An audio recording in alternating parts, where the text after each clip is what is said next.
রোহিঙ্গাদের মিয়ানমারে ফেরাতে বঙ্গোপসাগর সংযুক্ত দেশগুলোর সাথে পারস্পরিক ভূ-রাজনৈতিক সম্পর্ক ভূমিকা রাখবে মনে করছেন পররাষ্ট্র উপদেষ্টা তৌহিদ হোসেন। বঙ্গোপসাগর ও এ অঞ্চলের সমুদ্র বাণিজ্য সম্ভাবনা বাড়াতে বাংলাদেশের সাথে কাজ করার প্রত্যয় ব্যক্ত করেছে জাপান।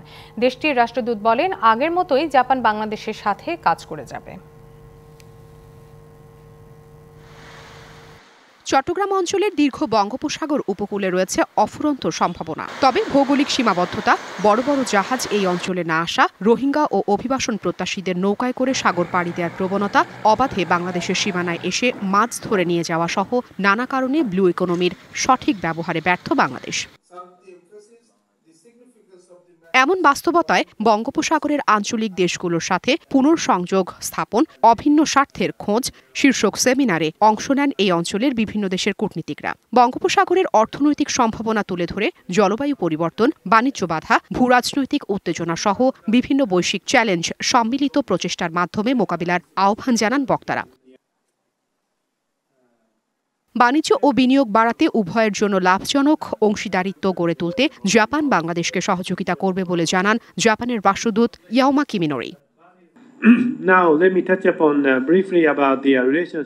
দুই দেশের মানুষের পারস্পরিক বোঝাপড়া এবং বিনিময় জোরদার করতে জাপান সর্বোচ্চ প্রচেষ্টা চালাবে। বে অফ বেঙ্গল ট্রেড এবং ইনভেস্টমেন্টের জন্য বাংলাদেশের সরকার ও মানুষের সঙ্গে হাতে হাত মিলিয়ে কাজ করতে আমরা উন্মুখ হয়ে আছি।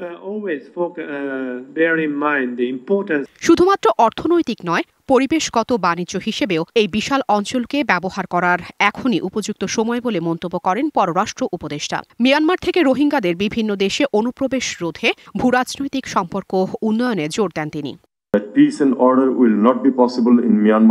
রোহিঙ্গাদের মিয়ানমারে ফেরাতে বঙ্গোপসাগরীয় সংযুক্ত দেশগুলোর সাথে পারস্পরিক ভূরাজনৈতিক সম্পর্ক ভূমিকা রাখবে।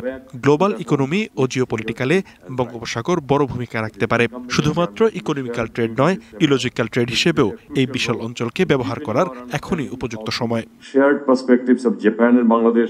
বৈশ্বিক অর্থনীতি এবং ভূরাজনৈতিক ইস্যুতে বঙ্গোপসাগর ভূমিকা রাখতে পারে বলে মত উপদেষ্টার। Afrin Anwar, DBC news, Dhaka.